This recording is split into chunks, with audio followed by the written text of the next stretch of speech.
Olá a todos! Hoje vamos falar dentro da nossa parte de análise, que é o que a gente vai trabalhar nesse semestre. Vamos falar precisamente da parte de modelagem de domínio. Então, os princípios de análise, né, que é o que a gente está discorrendo nesse semestre, nos diz que a atividade de análise orientada a objetos são desenvolvidos métodos que descrevem como o software deve funcionar para satisfazer os requisitos que foram definidos pelo cliente. Ou seja, nessa fase da análise existe muita aproximação, né, dos engenheiros de software, dos analistas de sistemas que vão trabalhar com os clientes para analisar um sistema que já existe ou um sistema novo que deve existir. Tá? Então, são conversados, são feitas entrevistas, são feitos muitos levantamentos para se analisar, né, e tentar se identificar tudo que o cliente deseja. Não é só nessa fase que a gente trabalha junto com o cliente, né? Então, ao longo de todo o sistema, a gente deve estar trabalhando com o cliente, mas essa fase a gente requer muito o trabalho dele, a atenção dele. Ao final, então, da atividade de análise, né, os requisitos do sistema, né, e do software são documentados e são revistos com o cliente para ver se realmente está tudo de acordo com o que ele pretende. E métodos de modelagem de análise são utilizados, então, para facilitar essa atividade de análise. Então, uma das atividades, né, que a gente trabalha, né, nessa análise seria usando os modelos da UML, que a gente já conversou no outro vídeo, né? Então, esses modelos, eles representam e descrevem diferentes visões que um sistema deve ter.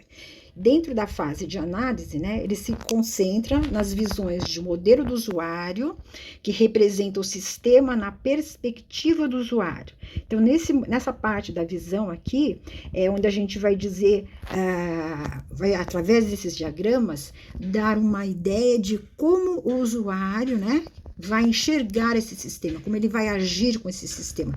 Então, a gente usa os diagramas de casos de uso. Tá? Então, esses usuários que vão trabalhar com o sistema, que às vezes são pessoas, às vezes são sistemas, eles são caracterizados como atores, né? E eles estão interagindo com o sistema. Então, através de um diagrama de casos de uso e depois das descrições dos casos de uso, a gente consegue trabalhar isso. A gente vai ver isso aqui numa outra etapa. A gente tem também, então, a visão do modelo estrutural, que representa a estrutura estática do sistema. Então, como o sistema é, tá? Como ele tem que ser.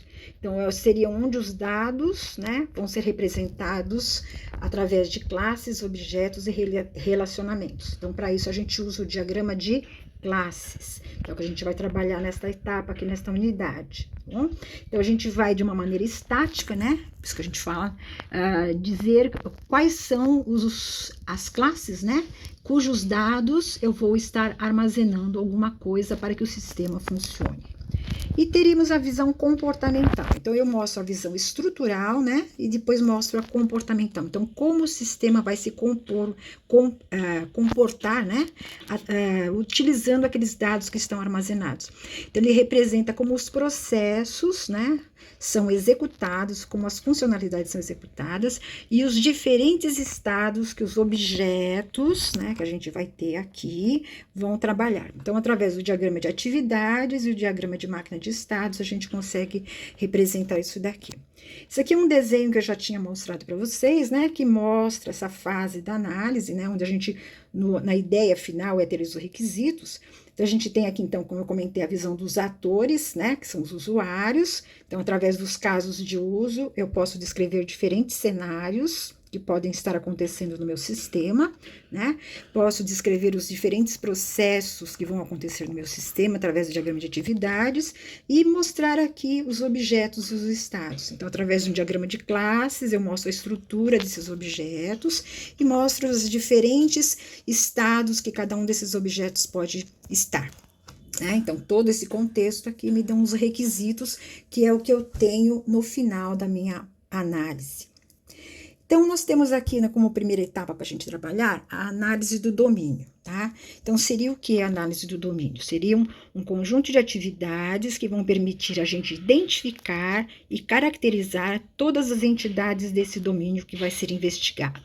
Então, nós temos que deixar muito claro qual é esse domínio, tá? Para a gente não tentar ultrapassá-lo, quer dizer, fazer mais coisas que não são necessárias, ou deixar esse domínio menor, ou seja, deixar de fora coisas que são importantes e devem estar no sistema. Tudo bem? Então, a gente vai ter que identificar essas entidades nessa fase de análise do domínio, tá? Então, isso aqui seria feito a partir de quê? Que nem a gente falou lá atrás, conversando com os clientes, com os usuários do sistema, né? Analisando os sistemas que já existem, fazendo levantamentos de diversas áreas que vão estar envolvidas com o sistema. Então, a gente vai investigando e verificando quais são essas entidades que estão no domínio que a gente teria que trabalhar. Essas entidades, então, na hora de a gente identificar, elas são abstraídas, né, desse domínio a partir de fatos e recursos. Tudo bem? Então, a gente... na verdade, né, são esses objetos que a gente vai determinar aqui, eles são caracterizados dentro desses dois grupos principais, né, e vão ser analisados. Então, como a gente teria que seriam os nossos fatos? Os nossos fatos poderiam ser identificados a partir da nossa análise como operações de negócio, ocorrências e eventos, quer dizer, são coisas que acontecem. E seria tudo que deve ser registrado ou lembrado para contar ou recontar a história do contexto sistêmico. Então, eu estou analisando o domínio, estou levantando tudo que tem lá, e toda vez que eu verificar que existe alguma coisa, né, alguma operação de negócio sendo executado para esse sistema, né, e que ele deve ser registrado, né, ele tem que ser considerado como um fato e, portanto, uma entidade do meu domínio. Esse fato, na verdade, ele descreve a sua vida ao longo do tempo. Eles necessitam, então, ser registrados para histórico por fazerem parte da dinâmica, ou seja, da vida do sistema. Então, por exemplo, venda, né? Então, nós estamos fazendo um sistema que uma das funcionalidades dele é ter o conceito, um processo de venda. Então, venda é um fato, é uma operação de negócio. Tá?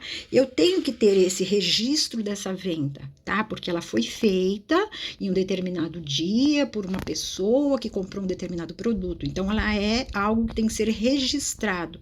E uma vez que ele é registrado, ele fica lá para sempre, tá? Essa venda não pode ser mexida, não pode ser alterada.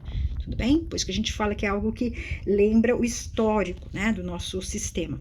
Então, uma compra, a mesma coisa, um contrato, né, um contrato que foi feito com o cliente, é algo que eu preciso registrar, né? Ele é registrado e ele vai ficar para sempre lá, tudo bem?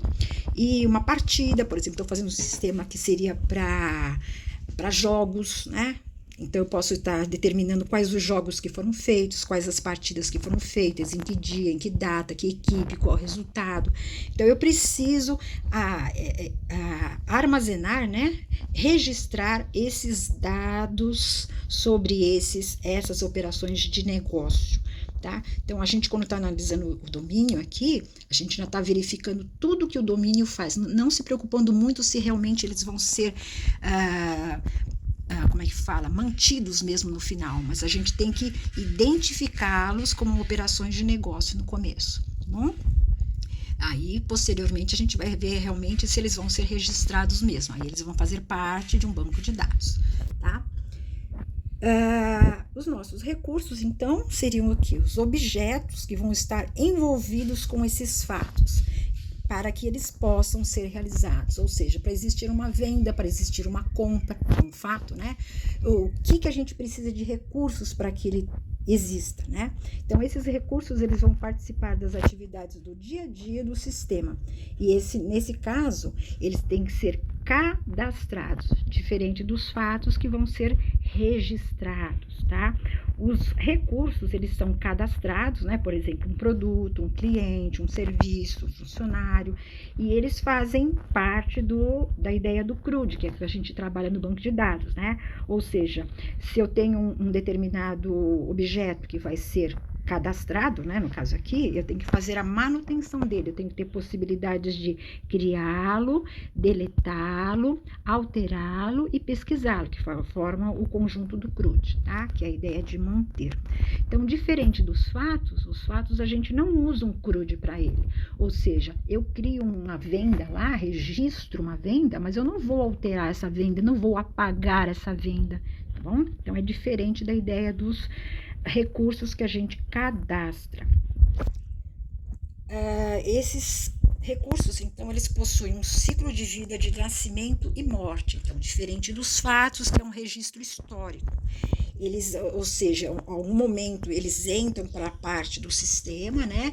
Tem uma evolução e podem, em algum momento, até serem eliminados. Tudo bem? Então, por exemplo, um funcionário, ele ingressa na empresa, então ele é criado, ele evolui, ele pode ser alterado, ele é treinado, então ele vai sendo modificado, alterado, pesquisado.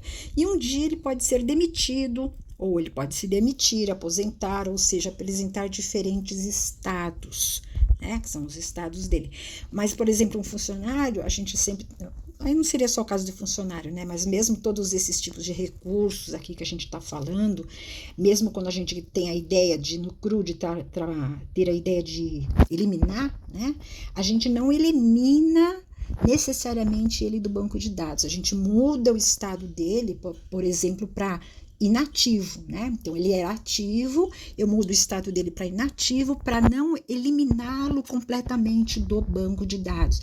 Então, por exemplo, um funcionário que sai da empresa, eu tenho que manter os dados dele. Pode ser que eu até coloque ele em outra tabela que sejam de pessoas que já trabalharam na empresa, mas eu posso muitas vezes deixar na própria tabela de funcionários, mudando apenas o estado dele, de ativo para inativo, porque eu ainda preciso, pode ser que posteriormente eu preciso de alguns dados sobre essa pessoa que trabalhou na empresa, então eu deixo apenas ela no estado de inativo e eu ainda tenho condições de pesquisá-lo e fazer alguma coisa, tudo bem? Então, a ideia que a gente está trabalhando aqui, né, para identificar, né, dentro do domínio, seria identificar fatos e os recursos que trabalham com esses fatos, né? Então, ao se identificar esses objetos que eu estou falando, seriam esses objetos, esses itens, né, que eu estou identificando, que seriam os recursos, que seriam os fatos, a gente pode identificar outros por associação por meio de algumas regras. Então, por exemplo, uma regrinha óbvia, né? Então, por exemplo, venda é um fato, né, que eu identifiquei dentro do meu domínio. Então, ele é algo óbvio para mim, tá? É um objeto óbvio. Por exemplo, eu poderia estar usando uma regrinha de similaridade, ou seja, dado um determinado, né, aqui no caso um determinado fato, um objeto que eu já identifiquei, que no caso é a venda, eu posso analisar dentro desse domínio e buscar algumas coisas que possam ser similares à ideia de venda. No caso aqui eu pensei em doação. Então, por exemplo, algumas coisas são óbvias, mas outras a gente pode tentar pensar. E nessa empresa, será que tudo sempre é vendido? Será que não existe a ideia de doação? Né? Porque a venda e a doação significa a mesma ideia, algo foi retirado, né? Um produto, algum serviço que foi prestado, saiu do sistema e foi para algum lugar. Pode ser que não tenha havido em contrapartida um pagamento para ele, mas de certa maneira ele saiu, né? Então, venda e doação são certas coisas similares. Então, quando a gente pensa identificar algo óbvio, pode ser que a gente pense em algumas similaridades para ver se existem também nesse domínio. Por exemplo, coisas opostas. Se eu tenho um fato, né, que eu determinei aqui, que é uma venda, eu posso ter, por exemplo, um outro objeto dentro desse domínio, que seria a compra? Ou seja, esse sistema está dizendo que vende coisas, mas se ele vende coisas, pode ser que esse sistema também, né, da empresa, pode estar relacionando a parte dos itens que ele compra para montar esses produtos. Tá? Ou para usar nesses serviços que ele presta. Então, eu posso estar já na hora de analisar o domínio, pensando em outros fatos que podem estar lá dentro que seriam opostos. Tá? Por exemplo, consequentes, outra regrinha legal aqui. Se eu tenho uma venda, o que seria uma consequência de uma venda? Uma entrega. Tá? Então, às vezes não está claro lá no domínio, né, que a gente está analisando, não está claro o termo entrega, mas a gente logo pensa, se eu tenho um fato, né? Se eu tenho uma operação de negócio que é uma venda, provavelmente eu vou ter uma operação de negócio chamada entrega, né? Porque é alguma coisa que vai ser uma consequência dessa venda. Posso ter para trás também a parte de antecedente. Ou seja, se eu estou pensando numa venda, o que poderia vir antes de uma venda? Uma checagem no estoque para ver se eu tenho esse produto que está querendo ser vendido. Tá? Então, já é um outro tipo de fato que eu vou tendo. Então, aqui o que a gente está querendo dizer com essas regrinhas é o seguinte: muitas vezes as coisas são óbvias, né? Essas operações de negócio são óbvias, mas essas outras que estão aqui não estão tão óbvias assim no domínio, né? Então, a gente às vezes tem que ir lá, né, verificar, levantar para ver se realmente existe isso daí, e se existindo, elas vão ser consideradas naquele sistema que a gente está analisando. Tudo bem? Então, essas são regrinhas interessantes para a gente pensar. Identificar fatos e recursos para um sistema de saque. Então, nós vamos fazer aqui agora um exemplinho, tá? Onde aquilo que a gente comentou lá atrás, eu vou tentar determinar para um sistema de saque. O sistema de saques é aquele serviço de atendimento ao consumidor, né? Então, aqui eu não coloquei nenhum texto, né? Coloquei alguma coisa assim bem genérica, que é algo que a gente conhece no dia a dia, né? Que provavelmente todo mundo já trabalhou algum dia já entrou em um sistema de atendimento ao consumidor para reclamar de alguma coisa, para fazer um elogio, né, para fazer qualquer tipo de comentário. Então, eu queria, dentro de um sisteminha de saque bem comum, né, tentar identificar fatos e recursos que poderiam estar lá dentro. Eu coloquei aqui alguns fatos que eu pensei e alguns recursos, né? Então, os fatos, por exemplo, para mim poderia ser a própria ocorrência, né? Já que eu estou no sistema de atendimento ao consumidor, aquele sistema ele faz ocorrências, né? Então, ocorrência é uma operação de negócio que existe lá dentro. A resposta é um outro, porque é aquilo que eu comentei, né? A gente estava pensando aqui na consequência. Se eu tenho alguma coisa óbvia, que é a ocorrência, né? Uma coisa, a consequência seria a resposta, porque para toda ocorrência, a gente espera que o sistema consiga dar uma resposta depois para alguém, para um cliente, uma pessoa que está reclamando, correto? E os recursos? Então, que recursos eu vou utilizar para poder trabalhar essas operações de negócio?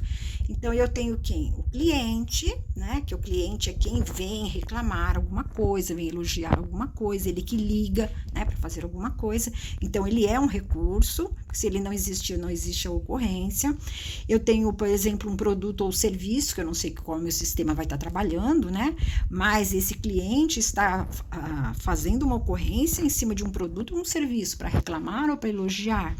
Eu tenho o atendente também, que é um recurso. Esse atendente é quem? É aquele que está do outro lado da linha, né? Num telefone ou até num e-mail, pegando alguma informação, é ele que vai registrar tudo que esse cliente está reclamando ou elogiando. E temos, por exemplo, até um recurso avaliador, ou seja, dada uma ocorrência que foi feita, né, de um atendente para um cliente sobre um produto, alguém avaliador vai avaliar essa ocorrência e ele vai poder estar criando essa resposta. Então, nós conseguimos, dentro desse sisteminha de saque, que a gente imaginaria, né, mesmo sem ter nada descrito, avaliar, né, e conseguimos identificar alguns fatos e alguns recursos. Outros até poderiam aparecer, se a gente quisesse detalhar um pouco mais.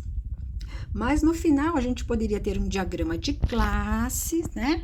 Que é esse daqui, que a gente chama também de um modelo onde a gente faz a análise do domínio. Então, na verdade, ele me mostra o modelo de domínio para esse sisteminha de saque. Então, todos esses fatos, esses recursos que eu imaginei, eles podem estar descritos aqui e de uma maneira estática, né? Ele me diz como isso aqui está funcionando. Então, eu coloquei aqui, olha, a ocorrência, deixei até em vermelho, né? Os fatos estão em vermelho, os recursos aqui estão em azuis. Eu tenho a ocorrência, que é a principal coisa que acontece num saque, né? Tem um cliente, o produto que ele está reclamando e um atendente. Então, eu posso dizer aqui que uma ocorrência é registrada por somente um atendente. E um atendente pode registrar várias ocorrências. Eu coloquei o símbolozinho de asterisco. Esse cliente aqui, né, que fez ocorrência, né, ele pode estar fazendo várias ocorrências, então temos o asterisco, porque várias vezes ele pode ter entrado para fazer, e essa ocorrência é feita por um e somente um cliente. Toda ocorrência é de um cliente. Então, veja que a gente coloca aqui nessa linha que liga, né? A gente coloca a setinha dizendo para qual lado que a gente está falando e coloca um texto para dizer a operação, né? A ideia do que está acontecendo. Então, a ocorrência é feita por um cliente. E essa ocorrência é determinada a partir de algum produto ou serviço que está sendo comentado na ocorrência. Então, a ocorrência é referente a um e somente um produto ou serviço que está cadastrado aqui. E esse produto ou serviço, ele pode aparecer em várias ocorrências que fizeram sobre ele. Então, a gente registra aqui a ideia do do vários, e já dá uma ideia de como isso aqui funciona. Aqui, então, a parte que a gente falou do avaliador, né? Nós temos essa ocorrência, que ela é avaliada por um avaliador, né? Que é uma outra pessoa que é cadastrada aqui. Então, eu digo que uma ocorrência é avaliada por nenhum ou um avaliador. Ou seja, em um determinado momento, que eu estou imaginando, né, essa ocorrência já pode ter sido avaliada, né, por um avaliador, então vai existir uma ligação de um avaliador para essa ocorrência, ou ainda com nenhum, por isso que a gente coloca o 0 também, né? Quer dizer, sempre o 0 ou 1. Diferente aqui do cliente, por exemplo, que a ocorrência sempre tem que ter um cliente, não pode ter 0, senão ela não existe, né? A ocorrência precisa de um atendente, precisa de um cliente, precisa de um produto. Agora, a ocorrência nem sempre ainda tem um avaliador no momento que já tem avaliado ela, por isso que a gente coloca o 0 ou 1. E aqui também nós temos a ideia do outro fato, que seria a resposta. Ou seja, a ocorrência ela vai resultar num determinado momento que eu estou avaliando, pode ser que essa ocorrência ainda não exista uma resposta para ela, mas se existir é apenas uma única resposta, tá bom? Então, a ocorrência resulta em nenhuma ou uma resposta. E ela é feita por um avaliador. Então, esse avaliador, quando analisa a ocorrência, ela envia, né, ela emite uma resposta. Tudo bem? Então, um avaliador pode emitir várias respostas, uma mesma pessoa avaliador. E uma resposta que foi emitida sempre é de um único avaliador. Então, aqui ele me dá, nesse diagrama, né, ele me mostra o meu modelinho do domínio. Então, hoje, como se trabalha muito já com ML, se trabalha na orientação objeto, a gente cria a visão do modelo do domínio por meio de um diagrama de classes. Mas lá para trás, né, nas décadas anteriores, onde a gente ainda nem trabalhava com orientação objeto e também nem existia a orientação objeto, este modelo de domínio ele era feito em cima do diagrama de entidade de relacionamento, que vocês já trabalharam dentro da disciplina de bancos de dados, correto? Então, esse modelo de entidade de relacionamento é bem parecido com o que está aqui, né? A gente também coloca as entidades, né? A gente coloca a cardinalidade para dizer como um aparece para o outro. Só que nesse modelinho a gente descreve alguma coisinha um pouco mais. A gente coloca essas informações aqui nessas setas que estão ligando uma entidade com a outra. E ressalta a ideia de que estas entidades, né, têm diferenciação. Quem são recursos e quem são fatos. Né? Então, um pedacinho aqui a gente consegue descrever. Então, aqui foi para a gente trabalhar essa ideia, né, do que a gente está vendo agora nesse vídeo, que é criar um modelo de domínio a partir de algo que a gente está analisando e identificando. Tá? Então, no final do modelo de domínio, nós devemos ter essas entidades identificadas e um desenho, né? Que a gente fala aqui nesse modelo de classes, e a gente tem nesse desenho esses fatos e recursos aqui descritos. Tudo bem? Então, vamos ficando por aqui, tá? E numa outra oportunidade continuaremos. Muito obrigada.